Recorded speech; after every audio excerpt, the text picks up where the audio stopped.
Frederic F. Scudder II, Hyannis, Massachusetts. 1945, I believe, 46, actually 46. My father and grandfather were babysitting me. My mother and grandmother went to Boston on the train, and my granddad and father were Cape Cod knockabout sailors. And they were in contention for the Commodore's Cup at the Hyannis Yacht Club. But being babysitting me, they reluctantly took me with them, and they went out and won the race. And it was a calm day, I guess, but they put me under the lazarette of the boat and went out and won the race. And my mother and grandmother came back from Boston, and the boys went at home with me. So they immediately drove to the Hyannis Yacht Club, and Ethel was about 5'2". She walked into the bar, and my grandfather was buying a round of drinks for the sailors, and she chewed him out for having me out. And he says, "Ethel, this is my little skipper. We won the race." So that's how the name stuck. So I was about 18 months old when they took me out, but I've been on the water ever since. I had numerous boats. I have a Grand Banks 48, my current boat, power boat. I'm on the water just about every day. I go out and we have Oyster Harbors Marine as part of the family business with a partnership with the Sylvia brothers, and we have Highline just about every day. It's there. I live on the waterfront, so I don't go too far from it.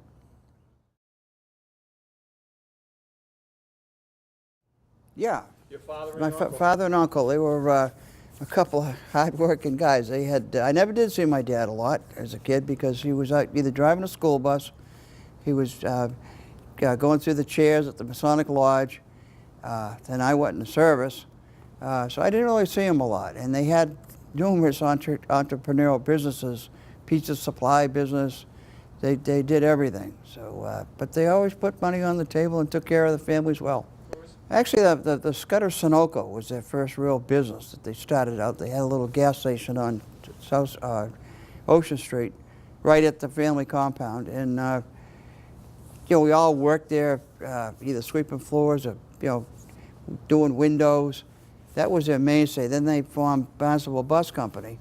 They each bought a bus, and Bob's bus was Scudder Hoe, and Dick's bus was the Scudder Hay, which was a call sign for mules in the wagon trains. You Scudder Hay, you go left. Scudder Hoe, you go right. So that's how those names arrived. But it fit their names quite well.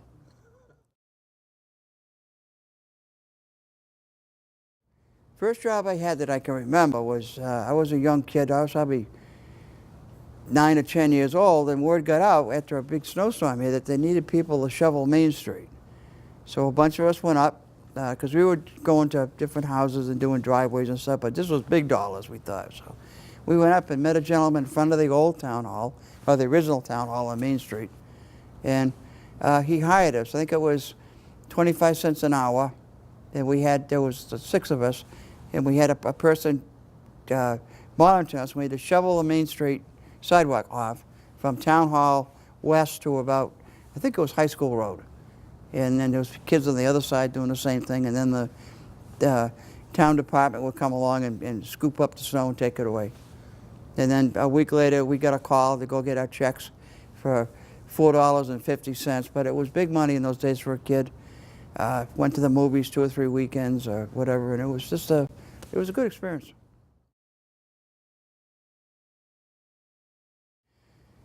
Geez, it was a sleepy town in the 60s, in the winter months.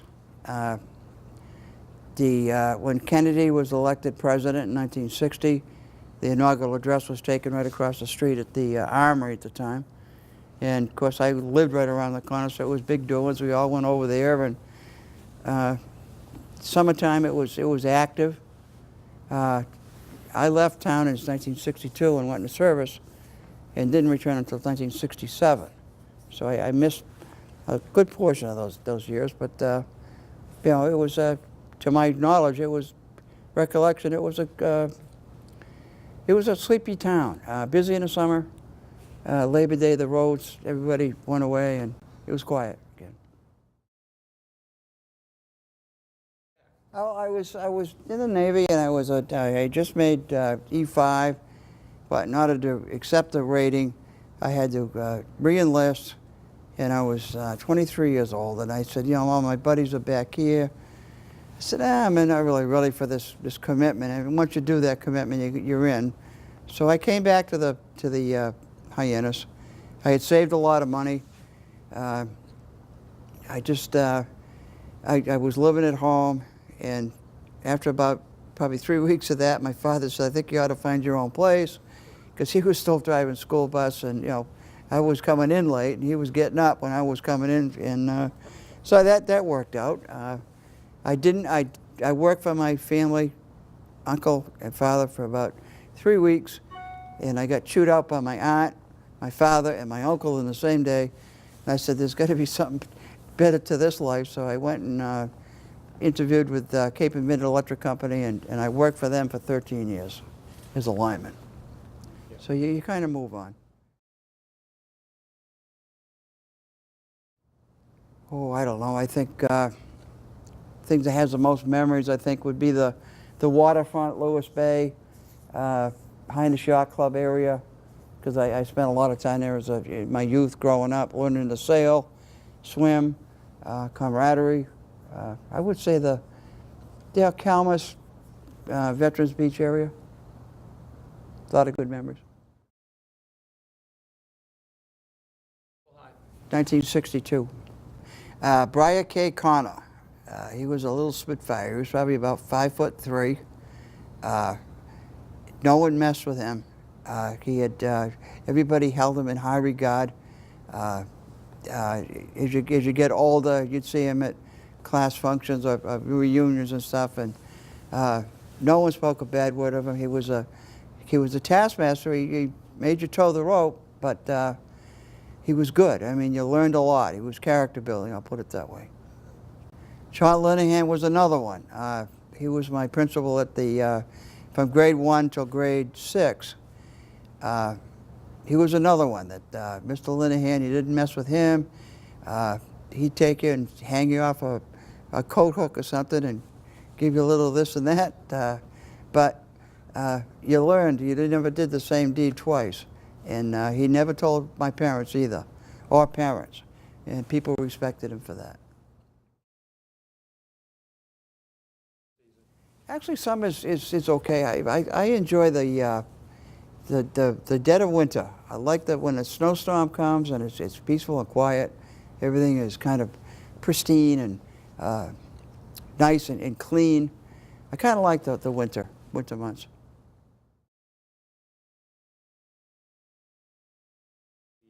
Oh, it's changed dramatically. I remember as a kid, I think I had my first rowboat with an outboard motor, a 2 horsepower Johnson. I can remember it, and it was like, you know, you were free. You could go anywhere. You thought you were conquering the world, but just going out to Fish Hills. I couldn't go beyond Fish Hills until I was 14. But it's just, you know, it was the beaches that you could pull up on any beach. You could say hi to the Colemans. You could say hi to the Baxters. It was just a laid-back community. Today, it's really every inch of the waterfront is spoken for or developed, or it's changed a lot. Part of it my family has created, but that's progress, I guess.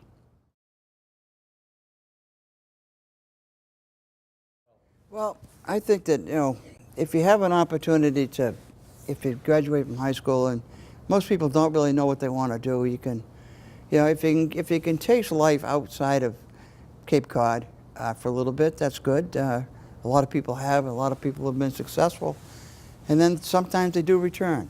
But I think once they leave the Cape, they get into a situation where they're making some pretty good money, and they just can't return to the Cape to live. I mean, there isn't a lot of upstart businesses on the Cape. It's usually family businesses to go into.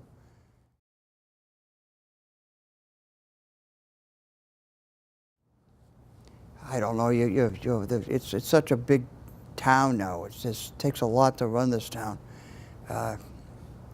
there's a lot of people involved in the running of the town that a lot of people aren't aware of or don't know who they are. The little where you could walk in and talk to the selectmen, those days are kind of gone. I think it's just progress has taken over. There's so much to do here, and I think it's okay the way it is.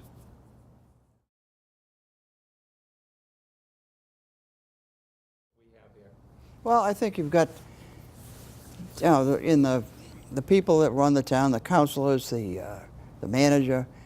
Most of them are local people. They've been around. They know the semantics of the town. Of course, everybody has ideas that some good, some bad, but I think it's the way it's run now. I think that's a strength. It's not because it's been run for so long this way. I was one of the last town representatives. I enjoyed that format, but you could see it was getting, the town was growing leaps and bounds, and it was kind of getting beyond the representative part of it. And so I think that's an asset to the town. It's a strength.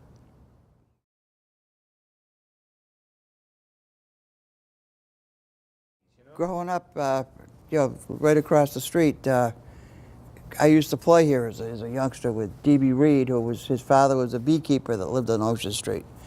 And there was Bill Marvin. There was a bunch of us that we'd hang out within probably a mile radius. We had football teams. We played pickup baseball. We'd come over here. We'd ride our bicycles around the grinder, as they called it, where the Mass Maritime drilled out. Here, there's a big flagpole in the center of it with rigging on it. Across the street where the armory is today, that was a boathouse with all kinds of wheelboat type things, and there were ball fields behind that, 2 or 3 of them.